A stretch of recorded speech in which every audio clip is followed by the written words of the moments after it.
ആശാവർക്കർമാരുടെ സമരത്തിന് പൂർണ്ണ പിന്തുണ അറിയിച്ച കേന്ദ്രമന്ത്രി സുരേഷ് ഗോപി ആശാവർക്കർമാരുടെ വിഷയം കേന്ദ്ര ആരോഗ്യമന്ത്രി ജെ.പി. നദ്ദയെ അറിയിക്കും. ആവശ്യമെങ്കിൽ പ്രധാനമന്ത്രിയെ അറിയിക്കുമെന്നും കേന്ദ്രമന്ത്രി സുരേഷ് ഗോപി. നാളെ ഡൽഹിയിലേക്ക് പോകുമെന്നും സുരേഷ് ഗോപി തിരുവനന്തപുരത്ത് പറഞ്ഞു.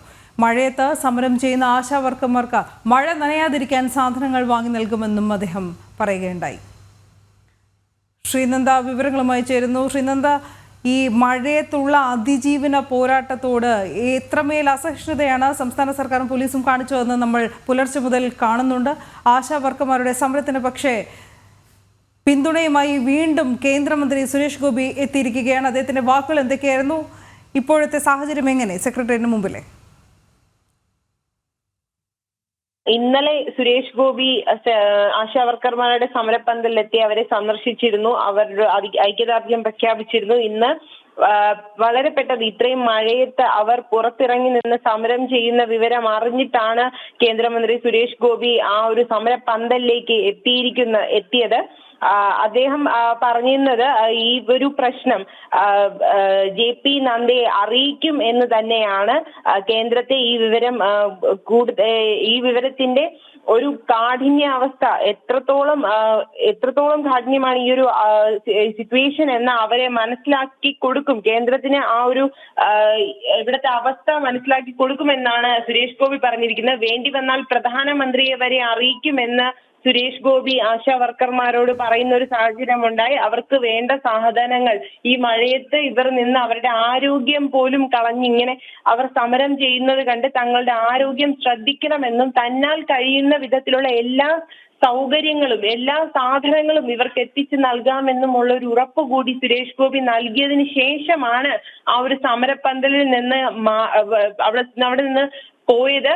ഇത് സർക്കാർ ഈ ഒരു കൊടും ക്രൂരത തുടരുന്ന ഒരു സാഹചര്യമാണ്. മഴയത്ത് ഒരു ടാർപ്പ ആദ്യം പുലർച്ചെ ഒരു 3 മണിയോടെ ടാർപ്പ വലിച്ചു കെട്ടി കിടന്നുറങ്ങിക്കൊണ്ടിരുന്ന ആശാവർക്കർമാരെ വിളിച്ചുണർത്തിയാണ് സർക്കാരിന്റെ ഒരു പരിഹാസപാത്രമാവാൻ വേണ്ടി നിലകൊള്ളുന്ന പോലീസ് ആ ഒരു ടാർപ്പ അഴിച്ചു മാറ്റാൻ ഇവരോട് ആവശ്യപ്പെടുകയുണ്ടായത്. അങ്ങനെ ആ ഒരു ടാർപ്പ അഴിച്ചു മാറ്റി ഇവർ ആ മഴയത്താണ് കിടന്നുറങ്ങിയത്. ഇപ്പോൾ കുറച്ചു മുൻപ് മഴ അതിശക്തമായി തുടർന്ന ഒരു സാഹചര്യത്തിൽ തങ്ങൾക്ക് ഒന്ന് തല നനയാതിരിക്കാൻ ഒരു കൂരയ്ക്ക് കീഴിൽ നിൽക്കണമെന്ന് മാത്രമാണ് അവർ ആഗ്രഹിച്ചത്. എന്നാൽ അതിനു കൂടി സർക്കാർ അത് ചെയ്യാൻ കൂടി സർക്കാർ അവരെ സമ്മതിക്കാത്തൊരു അവസ്ഥയാണ്. സർക്കാരിന്റെ കൊടും ക്രൂരതയാണ്. ഇത് മനുഷ്യർക്ക് തന്നെ നിരക്കുന്ന ഒരു പ്രവൃത്തിയാണോ എന്ന് നമുക്ക് ചോദ്യം ചെയ്യേണ്ടിയിരിക്കുന്നു. ഇങ്ങനെ പോലീസിനെ പറഞ്ഞ് പഠിപ്പിച്ച് സർക്കാർ ഈ ഒരു അമ്മമാരോട് ചെയ്യുന്ന ഈ ഒരു ക്രൂരത എങ്ങനെ കണ്ടു നിൽക്കാൻ കഴിയുന്നു എന്ന് തന്നെ പോലീസുകാർ പോലും നിസ്സഹായരാണ്. തങ്ങൾക്കൊന്നും ചെയ്യാൻ കഴിയില്ല. തങ്ങൾക്ക് കിട്ടിയ നിർദ്ദേശം അനുസരിച്ച് മാത്രമേ തങ്ങൾക്ക് പ്രവർത്തിക്കാൻ കഴിയൂ എന്നൊരു കാര്യം കൂടെ പോലീസുകാർ ഇവിടെ പറയുന്നുണ്ടായിരുന്നു. തങ്ങൾക്ക് മുകളിൽ നിന്ന് കിട്ടിയ ഉത്തരവനുസരിച്ച് നിങ്ങൾ ഇവിടെ ടാർപ്പ കെട്ടാൻ പാടില്ല, നിങ്ങൾ അഴിച്ചു മാറ്റണം എന്ന് തന്നെയാണ് രണ്ടാമത് ടാർപ്പ കെട്ടിയപ്പോൾ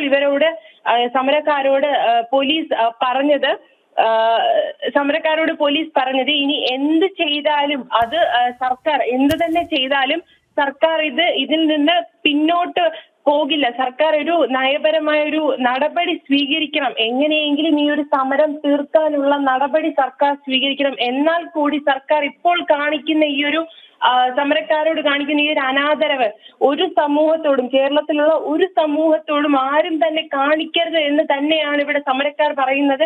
തങ്ങൾ ഇവിടെ ഈ ഒരു മഴയത്ത് നിൽക്കുമ്പോൾ ആശാവർക്കർമാർ എന്ന് പറയുന്നത് സാധാരണ ജനങ്ങൾക്ക്, നമ്മുടെ പോലുള്ള സാധാരണ ജനങ്ങൾക്ക് വേണ്ടി പ്രവർത്തിക്കുന്ന ഒരു വ്യക്തികളാണ്. അവർ ഇങ്ങനെ പുറത്തിറങ്ങി നിന്ന് അവർ പ്രതികരിക്കുമ്പോൾ അവരുടെ ആരോഗ്യം കോവിഡ് കാലം മാത്രം മതിയാകും മലയാളികൾക്ക് ആശാവർക്കർമാരുടെ പ്രവർത്തനത്തെ കുറിച്ച് നന്ദിയോടുകൂടി സ്മരിക്കാൻ. ശ്രീനന്ദയാണ് വിവരങ്ങൾ നൽകിയത്.